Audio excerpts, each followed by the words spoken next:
प्यारे स्टूडेंट, आज हम पढ़ने और समझने वाले हैं क्लास 10th का विषय सामाजिक विज्ञान। वर्कशीट नंबर हमारा 2 होगा और यह वर्कशीट हमारा 8 जुलाई 2021 के लिए होगा। तो आइए स्टार्ट करते हैं डियर स्टूडेंट। भारतीय संविधान।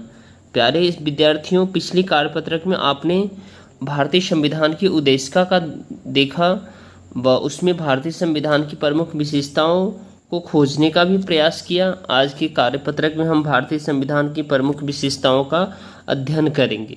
तो चलिए डियर स्टूडेंट, भारतीय संविधान की प्रमुख विशेषताओं का हम क्या करेंगे, अध्ययन करेंगे एक एक करके। ठीक है, तो सबसे पहले भारतीय संविधान की जो विशेषता है, ठीक है, जो कैरेक्टरिस्टिक्स है इंडियन कॉन्स्टिट्यूशंस का, वो हमें देखना है डियर स्टूडेंट। तो हमारा जो संविधान है वो संघवाद है। संघवाद यानी जो है ना, एक से अधिक स्तर पर सरकार होती है, जैसे राज्य केंद्र स्तर पर होती है, ठीक है, उसके बाद राज्य स्तर पर होती है और फिर स्थानीय स्तर पर होती है। ठीक है, तो ये 3 स्तर पे सरकार पाई जाती है, जिसे हम संघवाद कहते हैं। संघ यानी तीनों स्तर की सरकार एक दूसरे से क्या होते हैं, जुड़े होते हैं। Right, I hope dear student आपको समझ में आ रहा है। अब देखिए, उसके बाद हमारी जो संसदीय प्रणाली है भारत में कैसे है, भारतीय संविधान और हमारे संविधान की ये विशेषता है जो हमारा यहाँ संसदीय प्रणाली है। जैसे आपने देखा होगा लोकसभा है, ठीक है, उसके बाद आपने देखा होगा राज्यसभा है, ठीक है, लोकसभा और राज्यसभा आप सभी को पता होना चाहिए। लोकसभा में जो है ना 545 सीटें हैं, ठीक है, और राज्यसभा में 245 सीटें हैं, ठीक है। 545 में से जो है ना डियर स्टूडेंट 543 जो है ना सीटें जो है ना जब जो आप देते हैं सांसद का जो एग्जाम, वो क्या कहते हैं, बोर्ड देते हैं ना, तब जाकर के ये चुन करके आते हैं। ठीक है, यानी एमपी होते हैं, मेंबर ऑफ पार्लियामेंट, और ये एमएलए होते हैं यानी विधायक होते हैं। तो ये जो है ना क्या होते हैं, ये 233 जो है ना ये चुन के आते हैं और 12 जो है ना राष्ट्रपति इसको मनोनीत करते चुनते हैं। जबकि ये जो है ना लोकसभा में 543 सीटें होती है, 545 होते मैक्सिमम है, ठीक है, जिसमें से 543 तो चुन के आते हैं, डायरेक्ट जनता चुनती है, 2 को राष्ट्रपति चुनते हैं। वो होता है एंग्लो इंडियन, जिसके मम्मी पापा या मम्मी या तो इंडियन हो या फिर पापा फॉरनर हो, या पापा इंडियन हो मम्मी फॉरनर हो, ठीक है, ताकि वो विदेश के लोगों को इस भारतीय कॉन्स्टिट्यूशन के अंदर में रह करके वो यहाँ रह करके उनके अधिकार की भी बात कर सकें, क्योंकि इंडिया में विदेश के लोग भी हैं। ठीक है, अब देखिए, हम सार्वभौमिक वयस्क मताधिकार, हमारे संविधान की विशेषता 18 साल से ऊपर के सभी बच्चे, सभी व्यक्ति, सभी इंसान क्या कर सकते हैं, वोट डाल सकते हैं। ठीक है, तो इसे कहते हैं सार्वभौमिक वयस्क मताधिकार। ठीक है, शक्तियों का बंटवारा है, शक्तियों का बंटवारा जैसे देखिए जो है ना समवर्ती सूची, राज्य सूची, ठीक है, उसके बाद केंद्रीय सूची, ठीक है, तो ये सारे सूची का जो बंटवारा है, जैसे जो है ना, तो शक्तियों का बंटवारा राज्य का है, ठीक है, केंद्र का है। तो इस समय हमें जो है ना डियर स्टूडेंट केंद्र की बंटवारा होती है, राज्य का और राज्य स्टेट स्थानीय स्तर का। तो ये सब क्या है, शक्तियों का बंटवारा है। ठीक है, जैसे शक्तियों का बंटवारा में जैसे विधायिका है, ठीक है, विधायिका, कार्यपालिका, कार्यपालिका में है, उसके बाद न्यायपालिका है। आप सभी को ये सब पता है डियर स्टूडेंट, ठीक है। तो पहला विधायिका, कार्यपालिका और न्यायपालिका, इस सब में क्या है, ये विभाजित है। ठीक है, तो ये शक्तियों का इस प्रकार से बंटवारा है। मौलिक अधिकार है, मौलिक अधिकार हमारे 6 है, स्वतंत्रता का अधिकार, समानता का अधिकार, शोषण के विरुद्ध अधिकार, ठीक है, शिक्षा का अधिकार। तो ये सारे मौलिक अधिकार के अंतर्गत आते हैं। धर्मनिरपेक्षता यानी राज्यों का कोई धर्म नहीं है, तो ये हमारे संविधान में हमें अधिकार मिले हैं। तो धर्मनिरपेक्षता, ठीक है, राज्य का कोई धर्म नहीं होता है। अब हम देखेंगे डियर स्टूडेंट संघवाद का अर्थ क्या होता है। शासन की ऐसी व्यवस्था जहां शासन 2 या 2 से अधिक स्तर पर बांटा जा सकता हो। तो क्या भारत में ऐसा है, तो यस है, इसका भी हम आंसर देंगे अभी। संसदीय प्रशासन प्रणाली, शासन की ऐसी प्रणाली जहां संसद को प्रमुखता प्राप्त हो, जनता अपने सांसदों का चुनाव करती हो व सांसद अपने प्रमुख राष्ट्रपति प्रधानमंत्री का चुनाव करती हो। तो क्या यह संसदीय प्रणाली है भारत में? अपने उत्तर के तर्क में दीजिए, तो इसका भी आंसर बताएंगे अभी। ठीक है, उसके बाद है सार्वभौमिक वयस्क मताधिकार, ऐसी व्यवस्था जहां एक निश्चित आयु को प्राप्त करने के उपरांत सभी नागरिकों को मत देने एवं उसके अपने शासक का चुनाव करने की आज़ादी होती है। तो क्या भारत में सार्वभौमिक वयस्क मताधिकार है? तो उसकी एज कितनी है? तो 18 वर्ष है। ठीक है डियर स्टूडेंट, 18 ईयर के जो भी व्यक्ति हो जाते हैं उनको वोट देने का अधिकार है। राइट नाउ शक्तियों का बंटवारा। शक्तियों का बंटवारा आप संविधान द्वारा जो है ना शक्तियों का बंटवारा है हुआ है। ठीक है, जिससे सत्ता केंद्र के मध्य टकराव को कम किया जा सकता है, यानी कि केंद्र और राज्य के बीच में जो टकराव है उसको कम किया जा सकता है। ठीक है, तो क्या यह भारत में संविधान द्वारा शक्तियों का बंटवारा किया गया है? यदि हाँ तो इन शक्तियों का बंटवारा किस प्रकार किया गया? चलिए इसको भी बताएंगे अभी। ठीक है, उसके बाद आपका मौलिक अधिकार। प्रत्येक देश का संविधान अपने नागरिकों को सम्मान से एवं गरिमामयी जीवन जीने के लिए कुछ अधिकार प्रदान करते हैं जिन्हें मौलिक अधिकार कहते हैं। तो मौलिक अधिकार भारत में कितने हैं उन सबको बताना, तो ये भी बताएंगे। ठीक है, उसका धर्मनिरपेक्षता। धर्मनिरपेक्षता का मतलब होता है शासन की ऐसी प्रणाली जहां राज्य का अपना कोई धर्म नहीं होता है।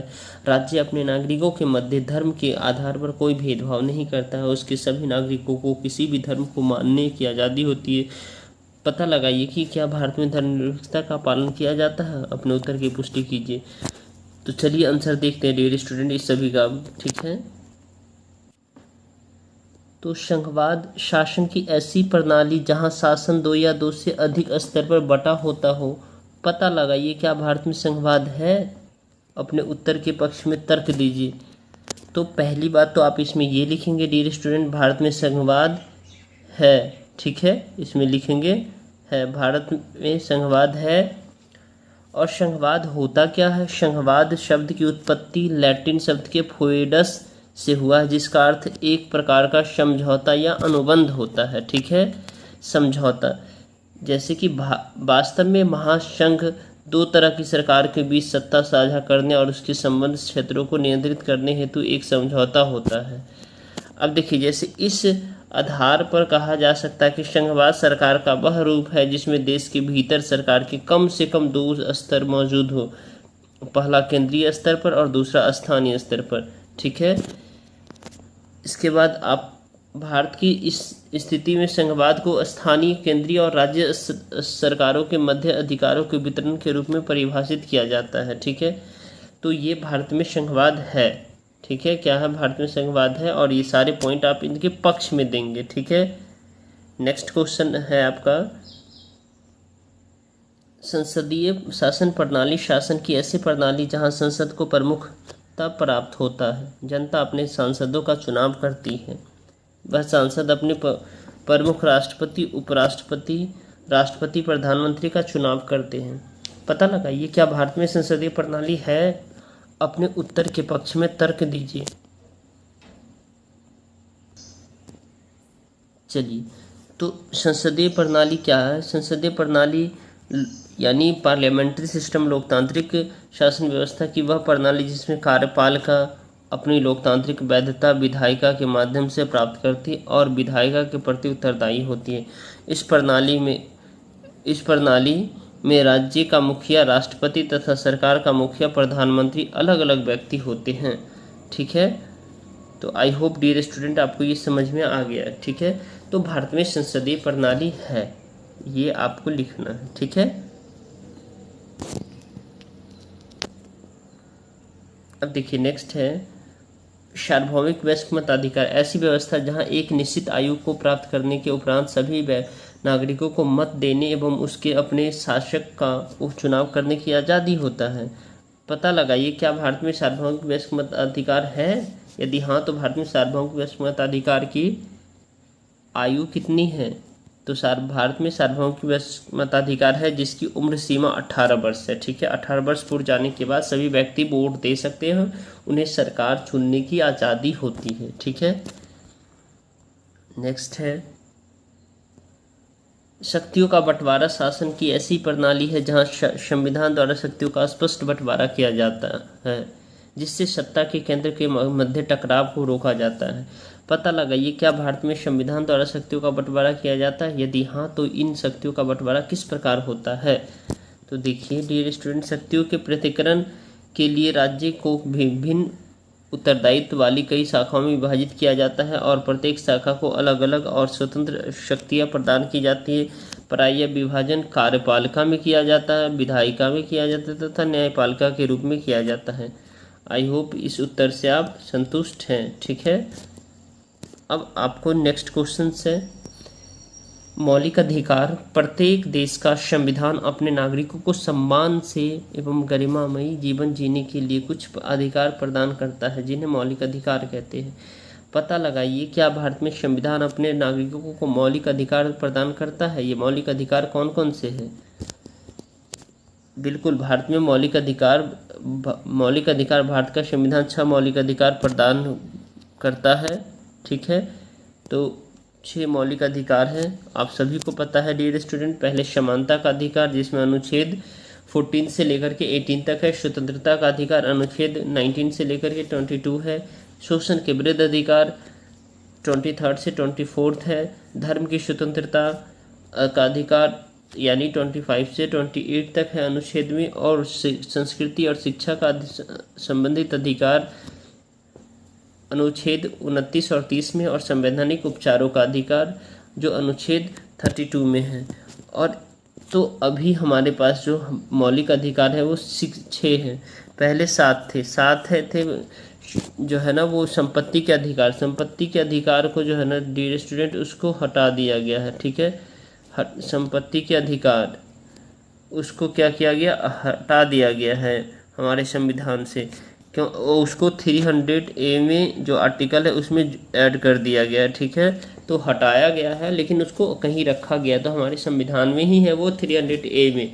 तो अभी हमारे पास कुल जो मौलिक अधिकार है वो 6 हैं, पहले 7 था। अब लास्ट क्वेश्चन है डियर स्टूडेंट, अगर आपको ये वीडियो पसंद आ रहा था इस वीडियो को लाइक कर सकते हैं, अपने दोस्तों के साथ शेयर कर सकते हैं और हमारे चैनल को सब्सक्राइब कर सकते हैं ताकि आपको लेटेस्ट नोटिफिकेशन मिलता रहे। और कमेंट करके ज़रूर बताइए आपको वर्कशीट कैसा लगा। धर्मनिरपेक्षता शासन की ऐसी प्रणाली जहां राज्य का अपना कोई धर्म नहीं होता, राज्य अपने नागरिकों के मध्य धर्म के आधार पर कोई भेदभाव नहीं करता है, उसके सभी नागरिकों को किसी भी धर्म को मानने की आज़ादी होती है। बिल्कुल ये अच्छी बात है। पता लगाइए क्या भारत में धर्मनिरपेक्षता का पालन किया जाता है? अपने उत्तर के पक्ष में तर्क दीजिए। हाँ, धर्मनिरपेक्षता, तो भारत में राज्यों का कोई धर्म नहीं होता, बिल्कुल पालन किया जाता है। यहाँ लिखिएगा, पालन किया जाता है। ठीक है, धर्मनिरपेक्षता पालन किया जाता है। सभी धर्मों को सम्मान दिया जाता है। संविधान हमें यह सुनिश्चित करता है कि कोई भी इंसान किसी भी धर्म को अपना सकता है। ठीक है, चलिए, तो अगर आपको अपने दोस्तों के साथ शेयर कर दीजिए। ठीक है डियर स्टूडेंट, और लाइक करके ज़रूर जाइएगा। ठीक है, चलिए, बाय बाय, टेक केयर।